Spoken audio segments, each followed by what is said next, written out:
Welcome to This Week in Crowder College, an in-depth look into how Crowder College students, faculty, and staff are working together so students soar to new heights, communities are impacted, and lives are changed. This Week in Crowder College is sponsored by the law offices of Wood and Peterson in Neosho, specializing in workers' compensation, personal injury, Social Security disability, and more.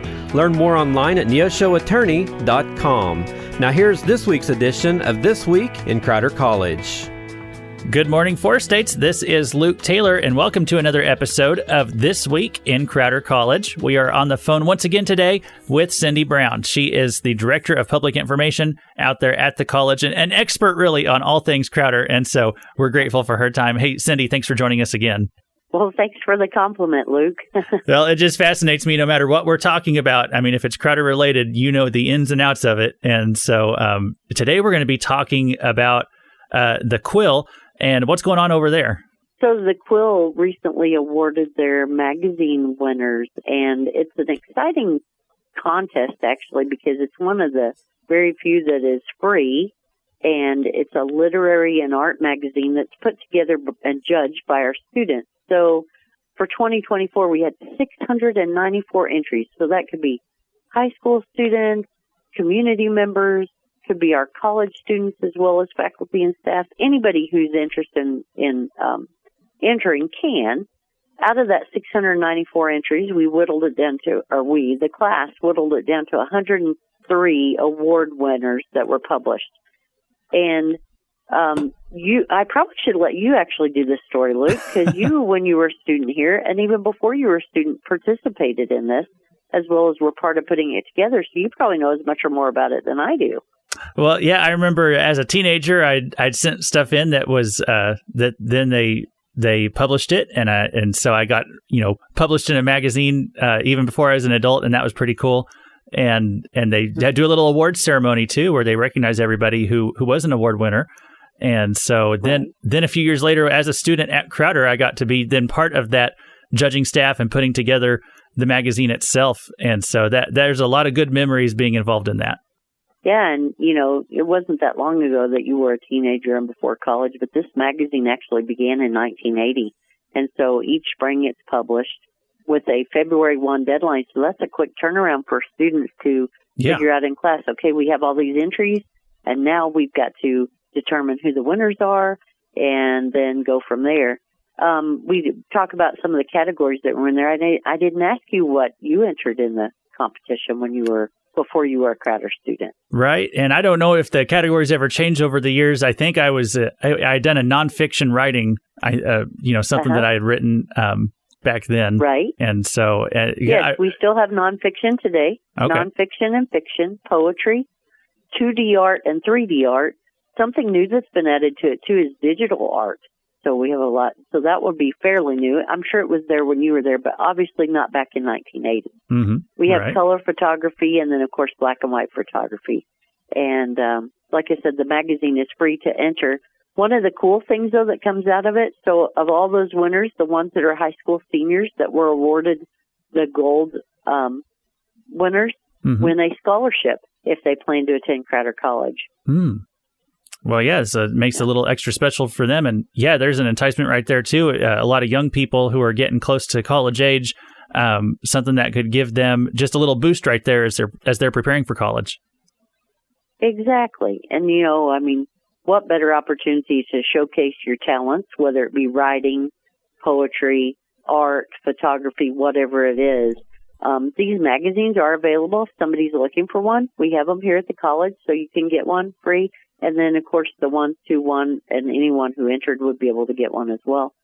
And, that, of course, those that won, those high school winners that won, that's a $500 scholarship. Mm-hmm. So that could maybe take care of books for a semester. Yeah, absolutely. And then it's been a little while since I was in the class. I don't know how much has changed, but do they still print a physical copy of the Quill? Yes, they do. Now, we don't print as many copies as we did in the past because in 1980, there wasn't the option of looking at everything digitally and stuff. But today, we do still print several copies.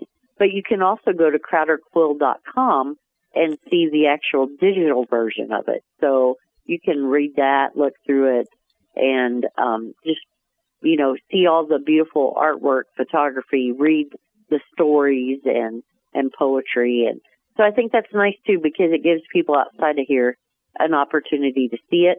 Maybe people who didn't participate, maybe somebody who participated and wants to share the link with their family and friends or their social media account or whatever. They can link to it and show, hey, here's what I did, and check out all the cool things that were entered. So I think that's an opportunity, too. But, again, you can see the digital version at crowderquill.com. Or if you come by and get a free copy at the college, it makes a great conversation piece on a coffee table in an office or in your home. Yeah, no, that's very true. And I'm just really glad to hear that because so many things have changed over the years. Newspapers have went digital at a lot of colleges. They don't print them physically anymore. And so I'm always a little sad to see changes like that because I love being able to have that physical copy and just carry that memory with you through life. So I'm happy to hear that the quill can still be found in a printed form. And yes. And I just encourage, people listening, if this sounds like something you want to be involved with, maybe not necessarily as submitting an entry, but joining the class, that publication class out there at the school. That was a very fun semester for me because we got to be involved with the entire process of putting the magazine together, from judging the entries and then deciding how you're going to present all those and all the pages. And one of my favorite aspects of the whole process was like the page design. I just loved, putting the pictures and the text on there on the page. And so that's an art form in and of itself. And so I love being a part of that. Exactly. And so people want to be involved in putting together a magazine like this. There's a whole class at Crowder. They can do that. That's exactly right. And you don't have to even be seeking a degree. If you just say, I would really love to understand how this works and want to be part of it. Maybe you enjoy writing or doing things. And it was interesting to hear you say, how you liked learning to put it together, because you can't just, let's just put all the writing right here.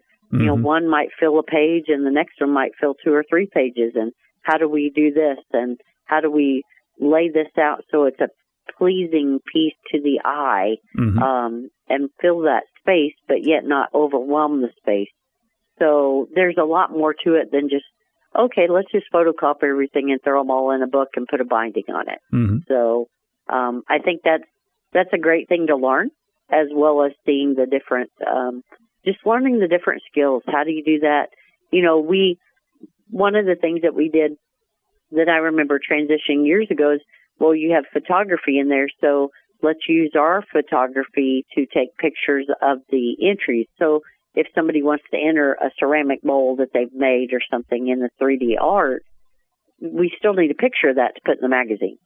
So taking a picture appropriately to showcase that piece of artwork, those in itself are hard to do. Yep. So I think learning all those skills is just one more opportunity from that class.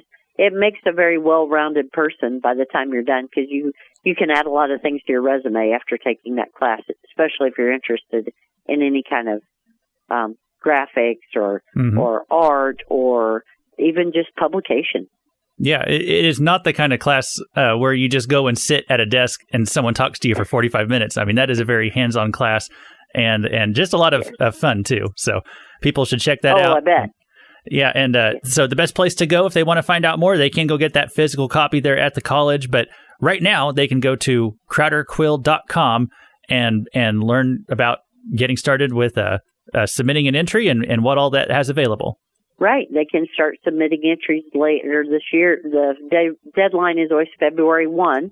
So if they want to start submitting entries, in the fall, or start thinking about what they'd like to enter, here's your opportunity. All right. Well, they can be working on that. And hey, Cindy Brown, thanks again for joining us on This Week in Crowder College. Thanks for having me, Luke. Thank you for listening to This Week in Crowder College. This Week in Crowder College is sponsored by the law offices of Wood and Peterson in Neosho. You can listen to this broadcast again by going online to kneo.org or to crowder.edu. Tune in once again next week for another edition of This Week in Crowder College on KNEO 91.7 FM. If you live within the broadcast area of KNEO Radio, we have a podcast just for you.